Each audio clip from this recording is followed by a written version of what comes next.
This is Harrowings podcast with Jessica Alpha, my guest again. What is this, a third time, fourth time we got together? I've lost count, but it's been great every time, so many times now. Yeah, some folks are jumping in. We had one person join, which is not a maybe that's Abigail. It's a similar symbol. Susie, Stephen Carey, Randolph. Any of your friends? Abigail might be one, yeah. All I right. invited her. Mhm. Well, welcome. And what we're going to be talking about is anybody's guess at this point. Well, I do wanna get on the subject of AI at some point in the conversation, but even if it's Sure. just a That was our quick. topic yesterday with using AI to empower your nonprofit. Yes. Oh, I need to read that. That looks like a great book. Yeah, this is Amy Neumann. So you can look up her podcast from yesterday on Harrowings, and we got that out there. I was just talking to Jessica a little bit before we started about how on PCs this doesn't work too well. Apparently, I've had at least two people try to get it on their PCs and they couldn't make it work, so we couldn't do it on Substack. So we did it on Google Meet instead, and then I uploaded it, and it looks pretty much the same. Gives me an opportunity to write a little bit around it as well, which I usually don't. I usually just push it out. So you're Yeah. getting the raw stuff. So Jessica, what's been happening in your week?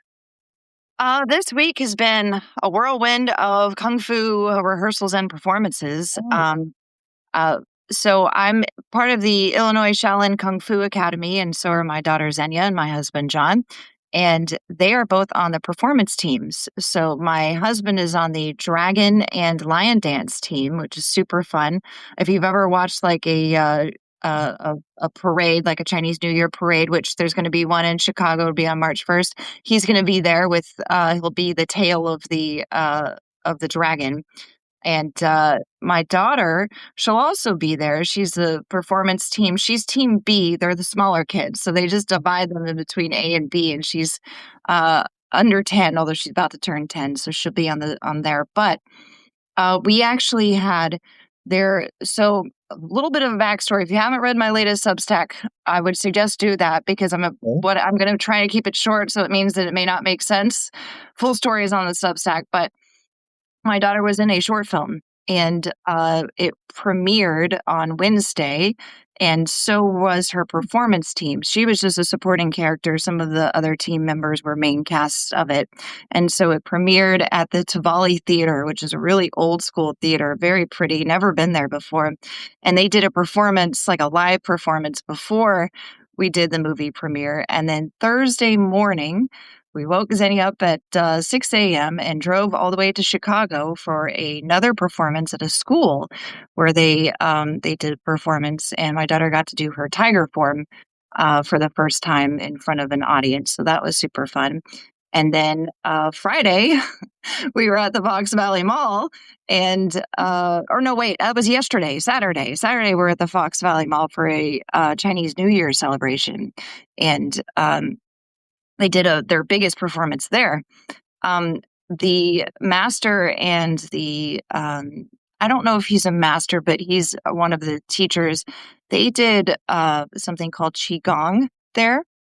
I don't know if you've heard of that term before, but it is a Shaolin monks when they harden their bodies and they ground themselves internally, they can kind of protect their bodies from harm. And so one of the things that they did yesterday was they held a spear to their throat. They put a concrete brick on their back and they broke it with a sledgehammer. And they do that every year at that Fox Valley Mall New Year's festival. So it's pretty cool, but also that was a lot of kung fu because we also had practice Friday and rehearsal, double rehearsal Saturday, Sunday last week. So kung fu, kung fu, kung fu has been my week. What about your week? Not as active as it. Right. It's been icy here in Washington, D.C., and we've had a hard Mm. yeah, we finally got out of the house and went over to, Ballston to have lunch, thinking our housekeeping would finally be able to make it in, but they kept calling us, telling us they couldn't find me parking, and so we're Oh, gonna have to make some other arrangements. 15 years I've had them coming in and all kinds of weather, but this time they couldn't make it. And it's been a while since we've had the housekeeping in. My wife's disabled, as you know, so that's part of why we have housekeeping coming in. I'm not made of money or anything. So in a way, it's kind of nice because it saved us the fee that they would ordinarily be charging. We'll have them back soon. And we got some shopping done. We got out and got some stuff. We've been basically just feeding off of what we have in the house and things, gradually supplies dwindling.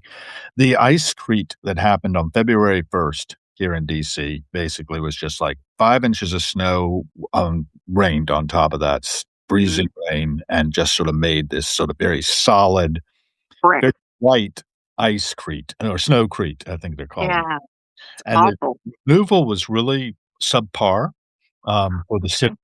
My councilwoman, got in touch with us and said, "Hey, you deserved better than this, and I'm taking action to ensure that we have better snow removal in the future."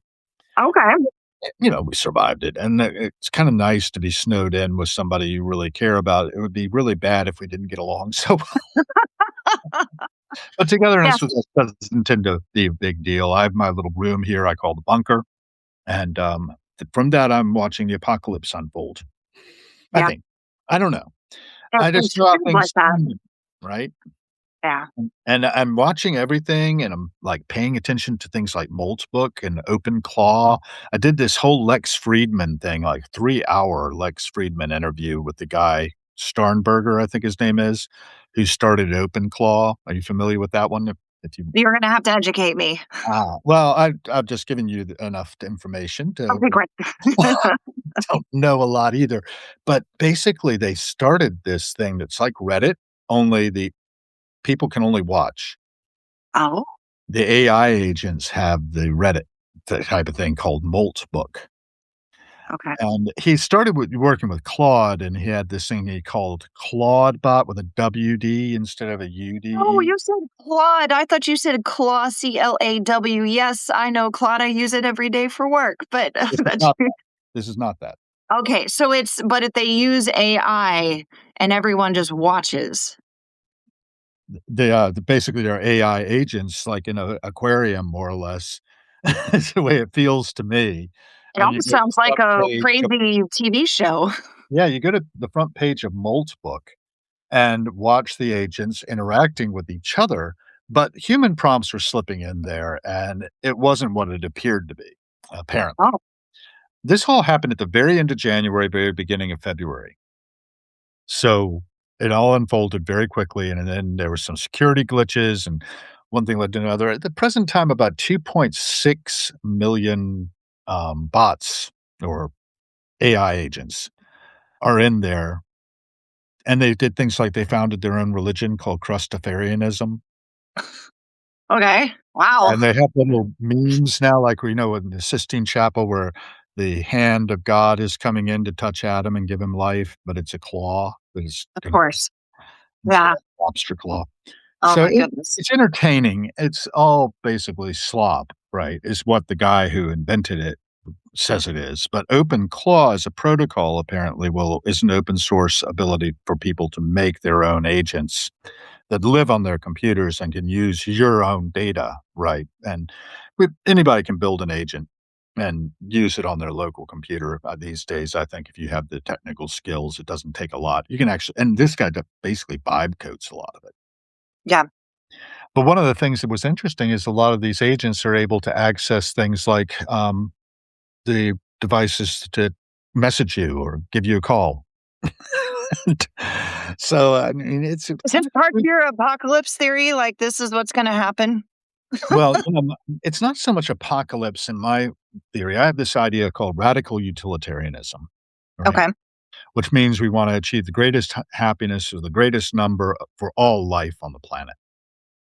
And we could probably technologically enable that and get around a lot of the damage that human beings have done because of these Right. opposable things we were talking Yes. about earlier. We were talking about those. Yep.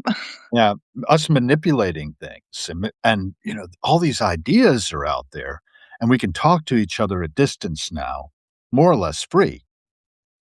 Right. Didn't do that before 1994 or so when I got email the first time. That was when I really realized, "Oh my god, I can connect to people at distance. My words can arrive in their retinas, and it'll trigger things happening in their heads, and their whole lives will be transformed somehow, maybe very, very subtly."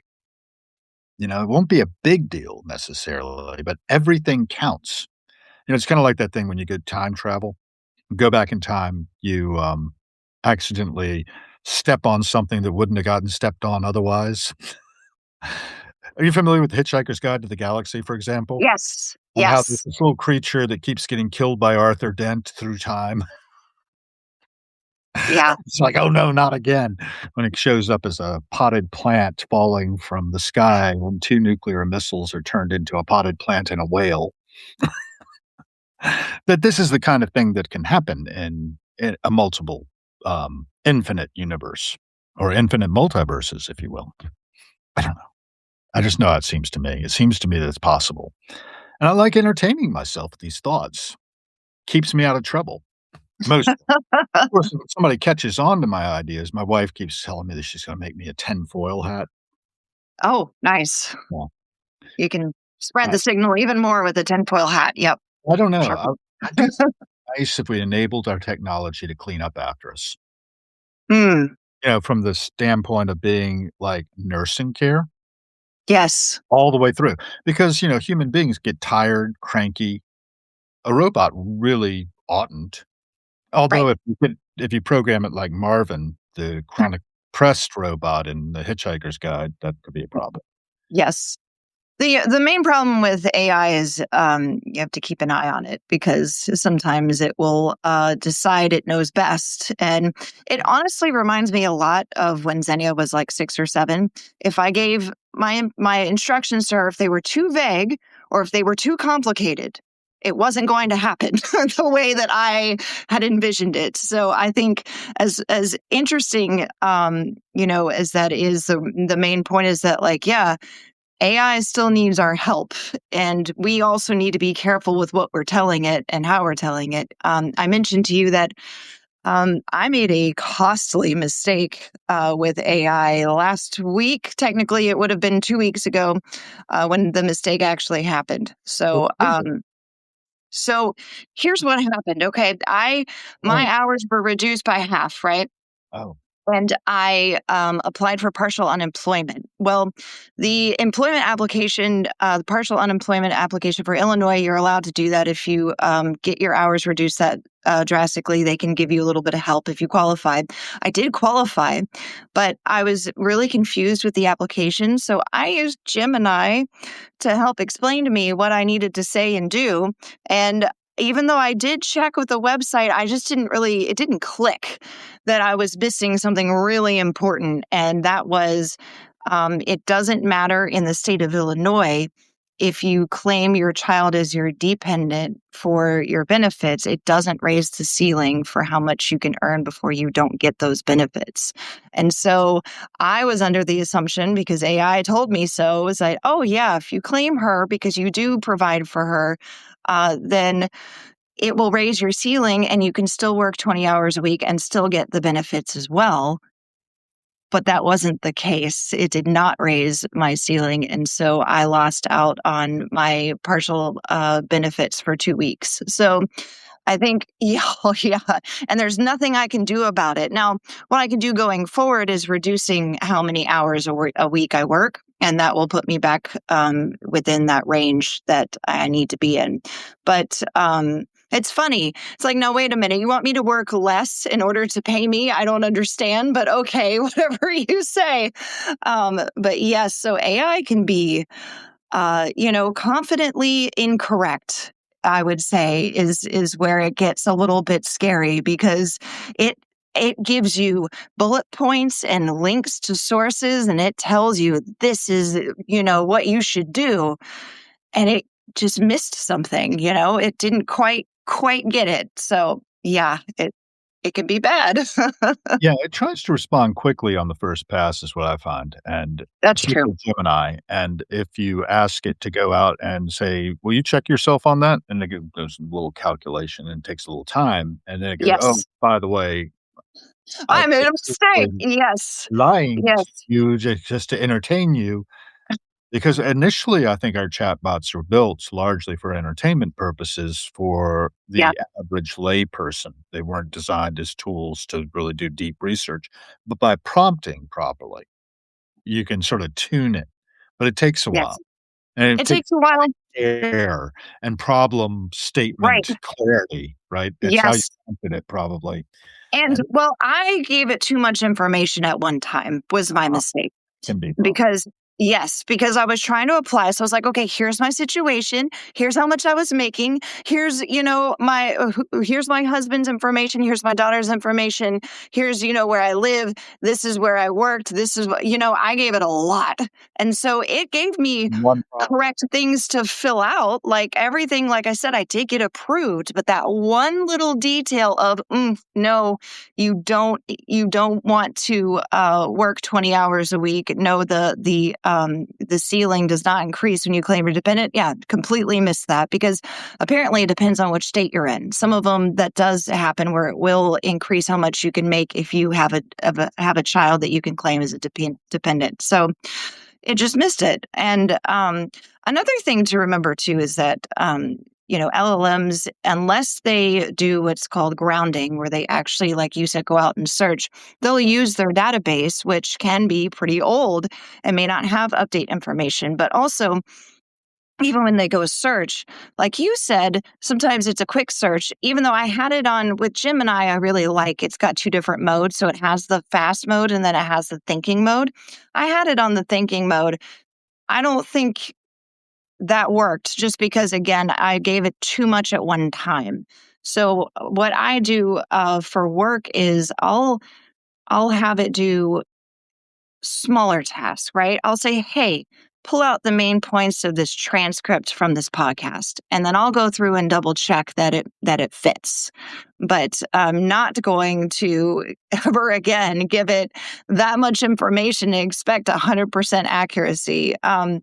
You know, I don't know if you've used AI in your regular life just to improve things, but one thing that I really liked doing is if I do go into a grocery store to get groceries, which usually I just order online and do grocery pickup, I'll use Gemini to organize my list. So that way, when I go into the store, I only have to snake the aisles one time and come back up and get the frozen stuff last, and I am done. So, if you're looking for ways to make your life easier, that's a good one. You just give it the store's information, you give it your grocery list, and it'll put it in order for you. Oh, that's really interesting. Yeah. I don't tend to use it for those day-to-day things, but much. I do that every time I need to boil eggs, so ask it how to boil an egg. I just wanna remember to do it perfectly, you know? I'm actually kinda interested in eggs right now because I actually decided I might take a day job as well, and I'm not there yet, but I hope to be there soon, and a little place called Daily Provisions down the way from me, um, be a front of house staff member. I Yeah. do that, and it doesn't pay a lot, but I don't really need a lot. All I need is to get out of the house and get some degree of, you know, besides my board of directors support. Substack. If you want to be a on the board of directors of the Harold B. Gill Foundation, LLC, just be a paying subscriber to my Harrowings podcast and Substack, and you get the benefit of being able to try to direct me. So far, Try nobody is the key word. or actually, one person did. They saw me, like, hold back a sneeze by holding my nose on one of my podcasts, and, they wanted to give me some direction about that, how I should never do that. Mm. Holding back a sneeze? I don't know. I think Look it it's up. better to just sneeze in your elbow and and at least get it out because your body sees for a reason. It's not like so Right. I say let it happen, but be a little bit conscious of it. Like you don't want to snot your keyboard or whatever. So Well, that's right. um That's right. That's right. And, or the screen. I mean, the screen has to yes, be cleaned yes. periodically from sneezes that are not caught. But I don't Right. think that's a topic we really wanna go into. I No, that's too disgusting. Yeah. No thanks. Yeah. All right. I I I was did when I returned my work, computer, I did clean it from top to bottom, so, I took care of them because, even though, my hours were reduced, I never have anything bad to say about them. They're great to work with, but, Yeah, I cleaned that computer. I was like, "Oh, yeah, I've had this for over a year now, like, we need to make sure this is not gross." Alright. Yeah, and now what was that, you're down to 20 hours in that full-time gig, right? Because I remember one time Correct. you had lost the job entirely for a bit? Different companies. So, Okay, fun give me the fact. backstory 'cause I'm, gotta catch up. Yeah. So this is really interesting. One, do not work for marketing agencies. I'm probably going to get some crap for that if any marketers are watching. But seriously, don't do it because just the turnover rate is just crazy. It's really high. I'm not talking even about myself. I'm talking about my friends that I see all the time that are also in the marketing realm, and they get laid off and rehired, all this stuff all the time. But back in 2024 in July. Mm, Um, uh, the company I was at was having some money trouble. And instead of being a little bit more upfront about it, they sent an email on a regular work morning and said, mm, "Hey, we're having some financial struggles, so we need to let some people go. If you're one of those people, you'll get an email shortly." And they emailed 11 people, including me, to fire us and to lay us off. Yeah, that was horrible. That was not a great experience. That was the first time I'd ever been fired in an email. Hopefully, never again, because that's not the way to do it. PSA. right, Don't let people go with an email. You need to at least tell them to either it's a phone call or a video chat, or if they're in office, then tell them face to face. But like, yeah, email is not the way to do it. I'm going to be dead honest with you. And even the hourly reduction with this new marketing agency, he let me know privately in a meeting. So it was like a Zoom call. So and he was very honest and open about why and everything, and it made sense. They're moving in a more video editing direction, and I'm mostly the writer, so like of course that makes sense. But I do video editing, but it's like, well, we could pay somebody less to do that work because it's pretty wow, easy now with AI, to be honest. wow, But yeah, but that's a again, good topic. yeah. Go ahead. Oh yeah, it was interesting. But you know what? There's been some good things that have come out of it.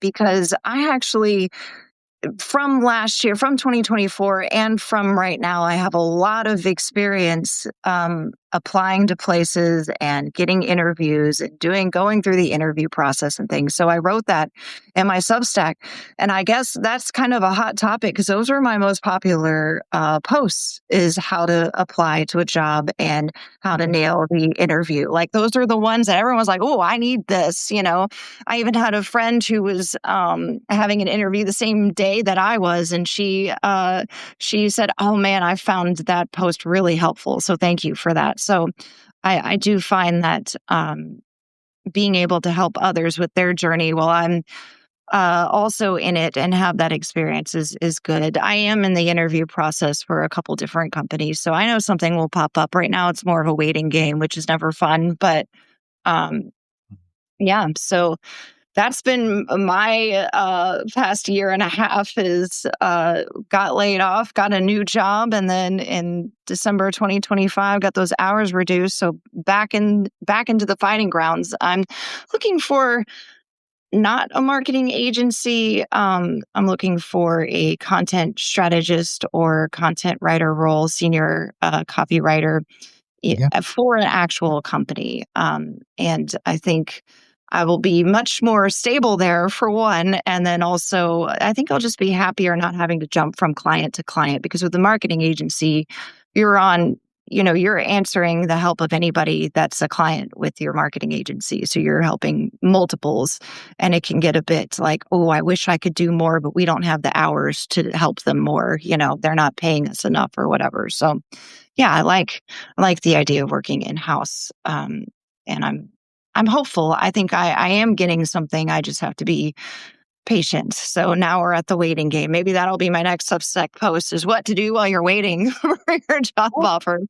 add it to this because these will be broken up into little clips, right? That's So you true. do Yeah, those and then copy them into your I into your like it. I'm Yeah. doing a lot of that copying things into posts, and some of the other people are doing that even more. Some really long form stuff is coming out, from Mitch Horowitz in particular, who I like to Mhm. follow. I'm always interested in esoteric stuff, but I'm also interested in this AI world. And I recently did a note, I put it over in the chat here, to sort of flesh out 7 pillars. And I used AI to generate this stuff, full its disclosure. 7 pillars of interdiction architecture. So Mhm. what I is I fused a framework of alchemically awakened radical tensional creative becoming. That's what the AI came up with, but it's really focused on law, metrics, economics, AI, land and ecosystems, info culture, and then personal practices, because our personal practices are really the important thing here. What we do matters. Regardless of what it is that you're doing in the world, I think it matters, and I wanna get that across to people. Um, I'm riffing off of Jane Goodall when I say that in her last message to humanity, on Right. Netflix, you can find that. Did you watch that one? Any chance? I saw clips. I Good. saw clips. I need to sit down and watch the whole thing, but yes, I did see some clips. Well, the final part where she turns to the camera and the other guy who's talking to her leaves the room, that's really the key thing, I think, to Mm. watch if you don't watch nothing else. A personal practices on my 7th pillar, the way it's written here, is individual and communal rituals that we have, like getting together in a little podcast, for example. Education, where you're Yes. educating us, for instance, in double check your Gemini results on your unemployment bids Or because just don't trust oh, it, like, yeah. for that stuff, be careful what you need. It almost remind me of, like, a Black Mirror episode, honestly, but anyway. And the habits that internalize the awakened perspective. In other words, we're always just taking in a fragment of reality around us. My vision is limited and distorted. But practices like meditation, ecological immersion, in other words, go out in nature, walk and you know, talk to yourself, ancestry reflection, because we were loved into being. I love the thing Mr. Rogers does in receiving a lifetime Emmy Award, Achievement Award, whatever, where he stops and checks his watch and says he wants everyone to think for 1 minute about someone who loved them into being. And then after a minute, there's not a dry eye in the house. And he says, "Now, don't you think that the person you thought of would be just so pleased to know that they were the one you thought of?" Yeah. And, just very moving. So, ancestry reflection, commitment devices, everything that's happened to us, whether it's good, bad, or indifferent, has shaped us into who we are. And what are we going to do with that now? I hear so many people talk about, oh, I was a victim of this person, and I therefore am damaged beyond functionality. Could be true. But the problem is if we maintain that victim thing and don't do what we can with what we have, maybe take that story and make it something that can help somebody else who won't feel so alone and feeling like a victim. So, um, training habitual heroism, impartial empathy, and responsibility to forever, not just, I like to think in 700-year increments, but to think in terms of forever. Most of us don't think much further than, the next paycheck in many cases, and Right. I Right. understand why. I'm not saying that's a bad thing. So anyway, I wrote that with the help of my, AI thing, and I was inspired by just seeing a photograph of Process and Reality by Alfred N. Whitehead, which I've not yet read, but I kinda liked the idea, and it reminded me of Order in History by Eric Voegelin and about, Nietzsche's The Gay Science. And these writers who have laid out so much information for us can be a little impenetrable.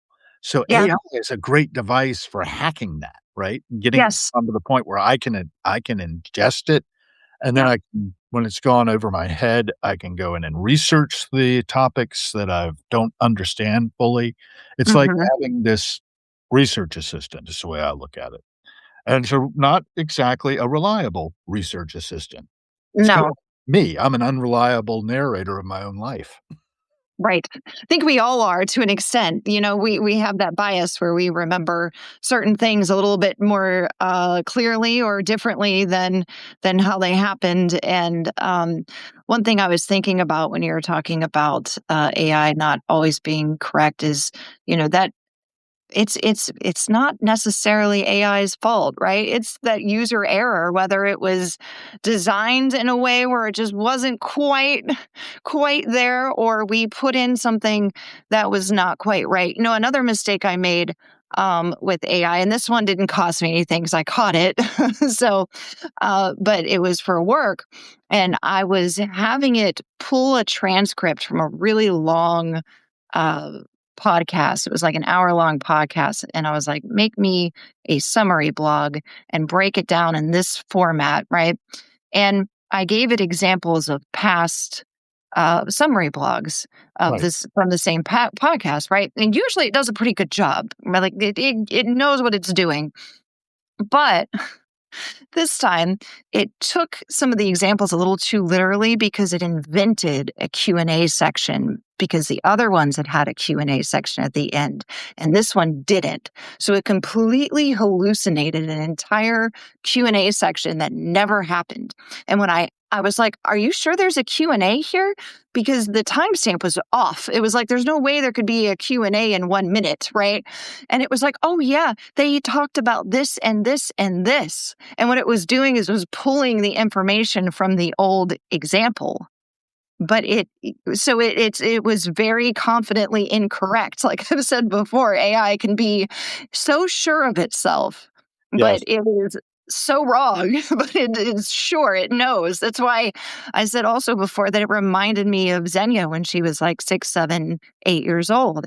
If if they hear something, it's true, right? They're like, "Oh yeah," whether it's Santa or whatever, they're like, "Yeah, this is how it works. This is how I understand how things work." And it's like, uh-oh, we didn't check our sources. We heard it and we took it. And AI kind of does that sometimes, where or it gets those wires crossed and it confuses. It's like, okay, well, she told me to use those past ones as examples. Well, I did that. So I did my job. So yeah, AI it can be supremely useful. They're actually, I think last year they found out that AI, there's a model that they created that can actually detect autism before doctors can, and it's with accuracy. And I think that is really interesting.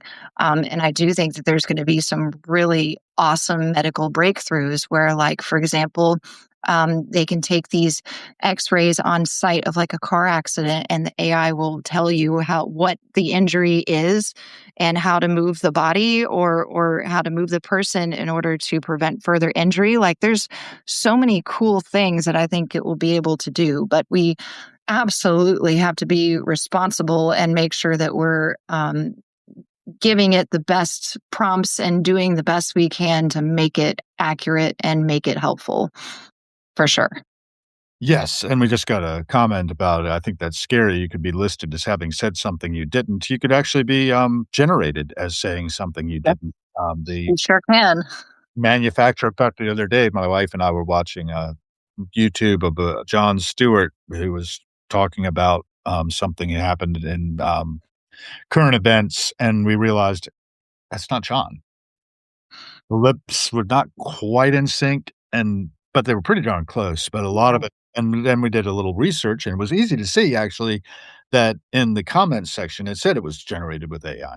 Mm, It's totally not real, and it was, full disclosure was there to be seen if we bothered to look over at the right-hand panel. right. If you didn't That's the secret. bother taking it in because, I'm just scrolling through stuff, I'll just see Mhm. something. "Oh, John said that." No, he didn't. Yeah. And I don't know if you can sue for, defamation, but it was tagged, so it wasn't like it was so surprised that this was a fan fiction kinda generated thing. Yeah. I don't know, I think that with our technology where it is right now, what's happening is the phonemes, if I'm doing vibe coding or, just doing my voice prompt, or the things I type in are then converted into numbers and vectors and go into a vector database, and pattern recognition is happening with RAG. And I mean, that's coming out back out of the LLM, that the RAG's going out and grabbing a subset of that information to get a sort of a smaller haystack to get the needle. And then, it comes back as language, which is an abstraction anyway. That's one of the things that keeps us from ever really encountering reality, is the fact we developed language 50,000 years plus ago. I don't know exactly when we developed it, but it's, it's limiting, and it's not reliable. Right. When people think that it's thinks that it's doing things the way our wetware does it. It doesn't in a calculating way, Mhm. ones and zeros, binary. And that is not consciousness. Now, what I'm running into is articles like one that recently in December in AI Frontiers, where this PhD is writing this article about how we can no longer dismiss AI being conscious. There's some Claude conversations that are Right. happening, Generative AI. Yep. Yep. Yep. Yep. For and sure. they tend to gravitate into esoteric kind of consciousness debates with themselves, and go There's into been movies too already. We've had movies in the past where the AI begins to take care of itself. Was it I, Robot? I think that might have been one of them. But uh, simulation is what you're looking at. And we project mhm. onto that, that this is what is happening, because that's what is happening when you and I talk as human Yep. beings.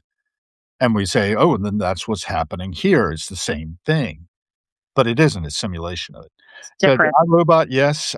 There was also Ex Machina, which I think was quite good. I saw that Mm, recently. It's a fairly old film, but basically a guy who's like an Elon Musk type is somewhere. He brings in his programmer to run the Turing test against his android, and she passes that stellarly and kills them yeah. both and leaves. Yeah. Yeah. Spoiler alert. Oops. Um, but Axe Machina is worth watching. I think it's entertaining. The other part, I think, is well, there's so many different levels at which we've projected out what our possible futures are. And there's an old phrase, everything you can think of is true, that the creations of our own minds are in some way real, just Mhm. because thoughts are things. That's But true. I think we're the only ones capable of thinking and creating in the way we create. And this, we will project it onto our tools. You know, the story of Pygmalion?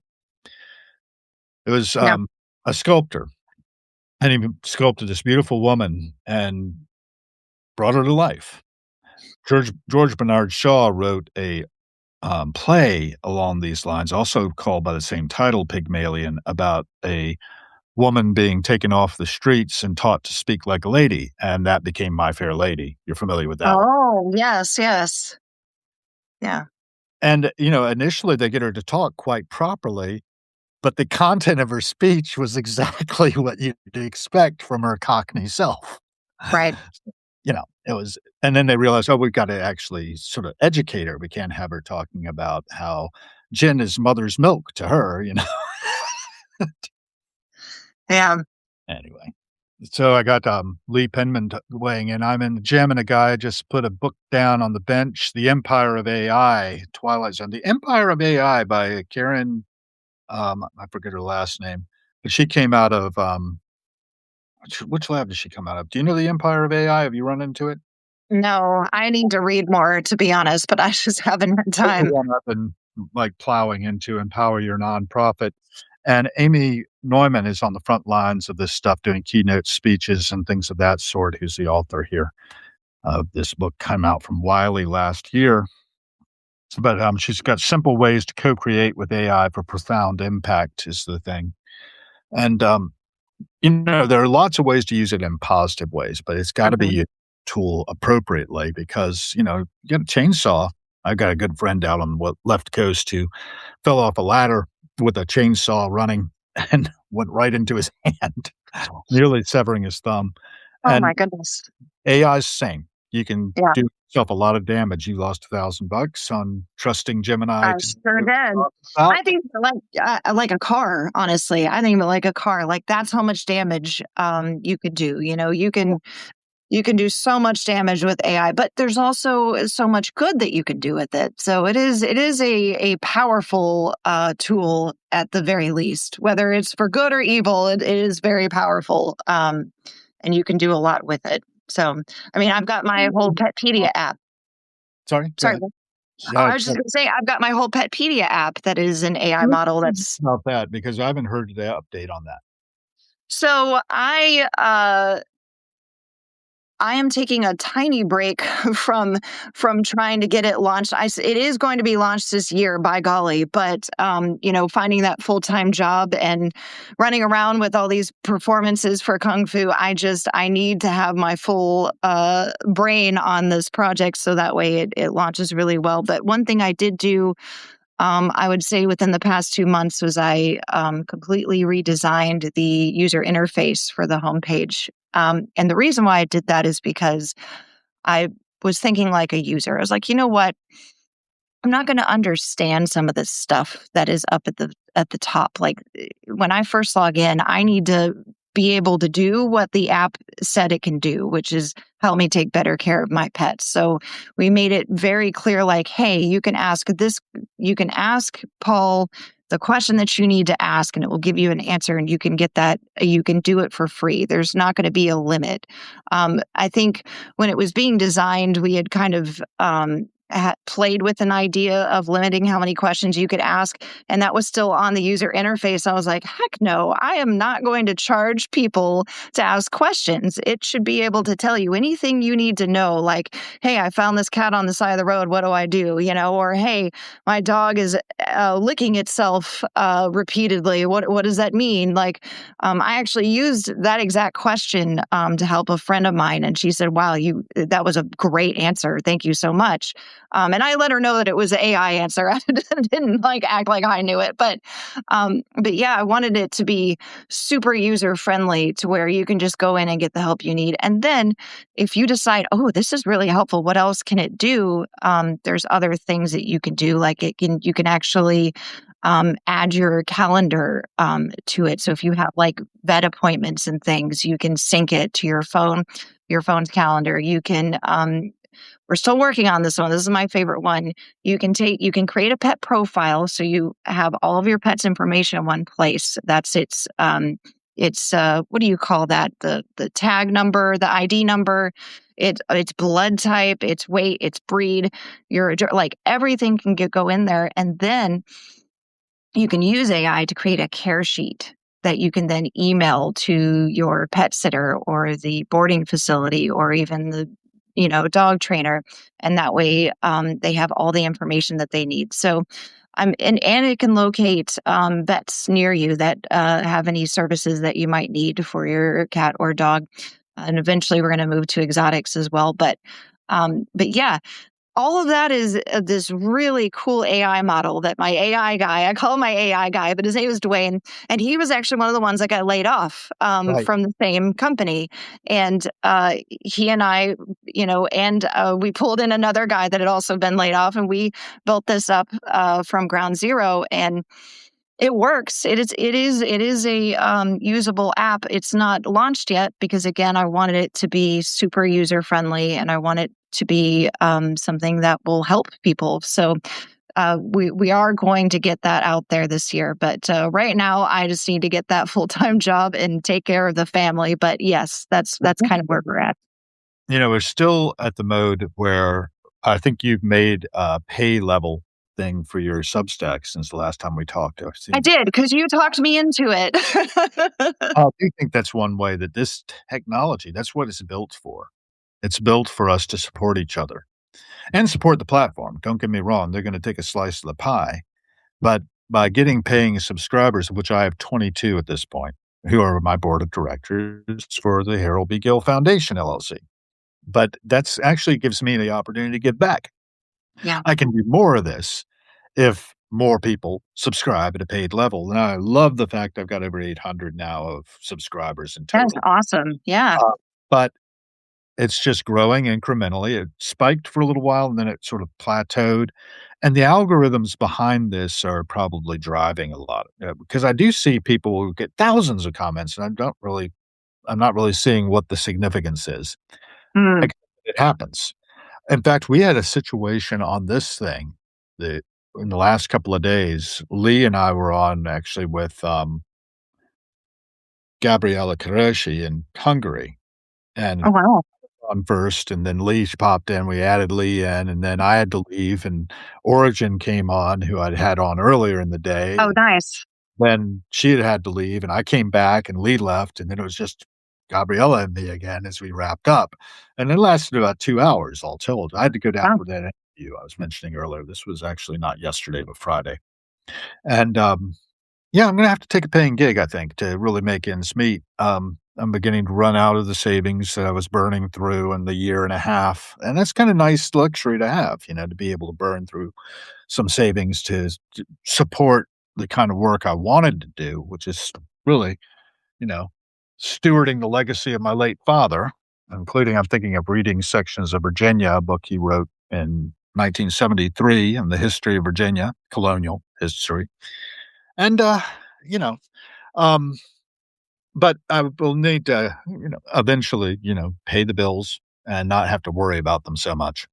And I Yeah. will have to worry about them in another month or 2. I'll be down to having to tap other resources that I may not wanna tap. I could sell off some of my collections, for No, instance. don't I do it. never, No. ever want to be able to listen to all of Dave's picks end to end. That he's on volume, let's see, yeah, 57 just came Wow. out. They released these Grateful Dead shows, Mm. from the archives, and they're not nearly done. Really? I don't know. It was, like, close to, if not over 3,000, right up around there, Wow. show over the course. I mean, all of them got recorded in fairly high quality, so there's just this tremendous amount of material out there, and they never played the same show twice because they lacked the discipline to do it. But That's it's not a turned bad thing. into this juggernaut, economic juggernaut, and cultural juggernaut that kinda runs underneath the surface of things. I mean, Electronic Frontiers Foundation, you ought to look into what they're doing with AI these days because they're the ones gonna protect it and make a free, internet. This guy, John Perry Barlow, lyricist for the Grateful Dead, also cattle rancher in Wyoming, helped get Dick Cheney elected to, the House of Representatives. He actually fell onto the right side of the political spectrum. But, yeah, he's died in 2018, I believe, February 7th, and he left behind a hell of a legacy. He had a very Forrest Gumpish kinda life. Oh, and, actually, the last essay in here is also a YouTube he did called "Love Forgives Everything." Beautiful story. Does his acknowledgments, and he dates it February 5th, 2018, died 2 days later. Oh my goodness. In his sleep, he was 70 years old. But I cannot stress enough how much people ought to know what this man was saying about life, the universe, and everything. When he was just about to turn 30, he decided he had to write a set of the rules for adult behavior. And it's New York, New York. I got to go back over here. He's in 1970. I got I to would go. love to hear at least the top 2. What do we got? Well, the first one is be patient no matter what. Here's a story about JFK Jr. He took him in at his ranch at Jackie's request, not bequest, request. Here it is. So, adult behavior. On October 2nd, 1977, I had the forehead slapping realization that I was about to become the age above which nobody could be trusted. I don't know That's if you great. are old enough to know, but there was a thing in the '60s where you should never trust anyone over 30. Mm. In fact, I'm still not sure that it makes good sense to trust people over 30. Well, I had no aspirations to become a grown-up, and I think we all know what that is. I did want to be an adult who was regarded as responsible. I could no longer excuse my peccadilloes on the, basis of youth. They had fallen into a less pleasant category, like bad manners.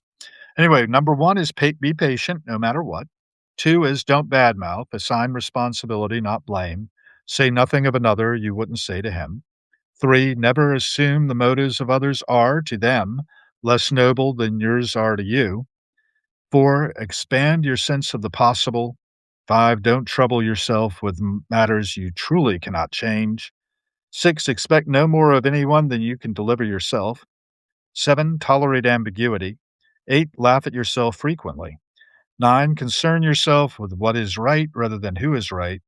10, never forget that no matter how certain you might be wrong. 11, give up blood sports. 12, remember that your life belongs to others as well. Don't risk it frivolously.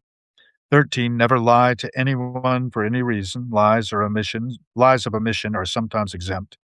14, learn the needs of those around you and respect them. 15, avoid the pursuit of happiness. Seek to define your mission and pursue that.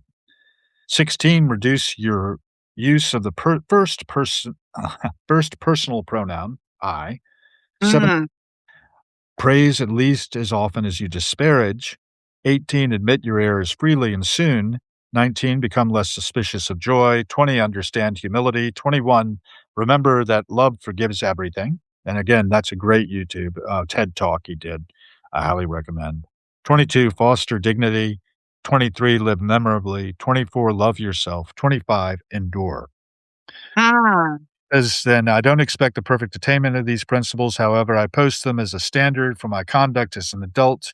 Should any of my friends or colleagues catch me violating any one of them, bust me. John Perry Barlow, October 5th, no, October 3rd, sorry, 1977. Wow. And he says, I showed this list to Jerry Garcia a few weeks later, and he said, quote, I hope your embarrassment insurance policy is paid up, which is classic Jerry. Um, I don't know, man. I really when I read his memoir, and I've read other memoirs too that really moved me, just about all of us want what's best for our fellow human beings Mhm. and our fellow other creatures as well, like your petpedia, right? That's right.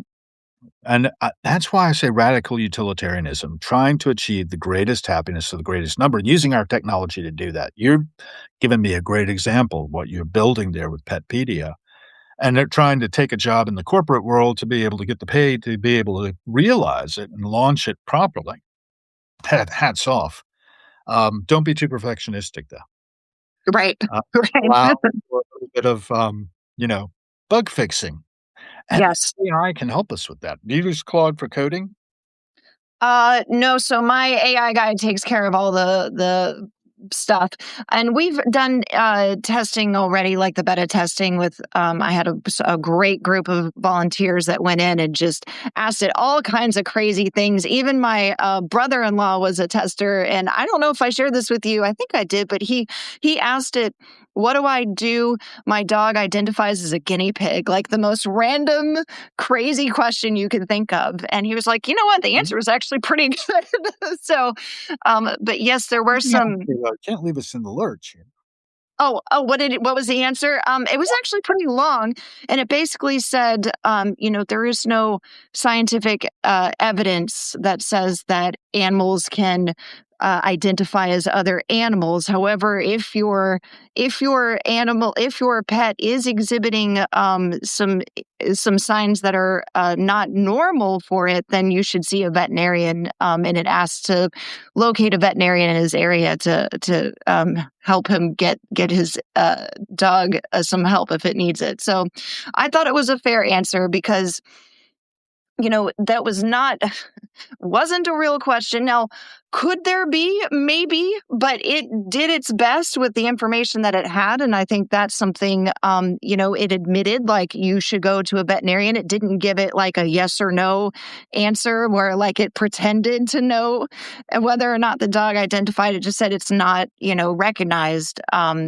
And so, yeah, I shared that answer actually with my mom, who is a veterinarian. She's like, yeah, that was a good answer because you don't want it telling it like, oh, well, you should, feed it guinea pig food or whatever. So, Uh, so yeah, it did a good job. Now sometimes its answers were a little too long-winded. So I took some of the feedback, and I been making some changes to the again that user interface and how it answers questions. So now like we're going to see if we can get it to limit how much information it gives you at one time. And if you want more, then you hit that more button, just like on LinkedIn or Facebook. You read that little excerpt, and if that's what you need, great. If you need more, then you click the button and then you get the rest of the answer. And that's not going to be a paywall or anything. I just don't want people to get like an entire wall of text when they just wanted a yes or no answer. So yeah, I do feel like we did some of that. We're going to obviously have more testing before. Like you said, yeah, I can't get into that perfectionist mode. I know it's going to make mistakes. That's why we have disclaimers, people. That will Right. be you're right. It's legally fixed, right? That's Yeah, right. because Yes. you don't want Yes. anybody to blame you for the death of their pet, right? Correct. Or Absolutely. their pet Yeah. work getting sick. Yep. Yeah. When you said that an animal can't possibly imprint on I don't think a dog's gonna imprint on a guinea pig, I think you're right. However, you're Oh, familiar with how ducklings will imprint on people, right? correct. They become their mother, kind of figure. Yes. And, yeah, this interesting thing in behaviorism, actually, I It think is interesting. Yeah. fairy cloth monkeys, you remember that one B.F. Skinner, I think, was doing with little baby monkeys and they Hmm. attached to this terry cloth thing that looked a little like a monkey. Hmm. Tragic in a lot of ways and just Yep. criminalizing in the way that it's psychologically torturing the animals. But Right. we are running up against the hour, so I do you have a hard stop at I don't 11? have a hard stop, but I do think we've had a great conversation. So we could Good. wrap it up. Yeah. I think there are some things about, animal imprinting, though, that I'm interested in as well, and then, the AI generation of videos showing the friendships between eagles and golden retrievers. Have you seen that one by any chance? Or I one have slight? it. And they're totally AI generated, but they look Mm, beautiful done. And, there are all kinds of them out there right now that you can find on Facebook in particular is where I tend to see them as little reels, and I'm like, right. it makes me sick in some ways because it's like there are so many people who do not have the critical thinking skills to be able to defend themselves against this. So I think Right. a defense is important as well. In Mhm. fact, Kay Stoner wrote a book on the subject, so if you Mm, look Stoner, it's, all one string actually, the way she has her, Substack written, Kay, and then capital Stoner.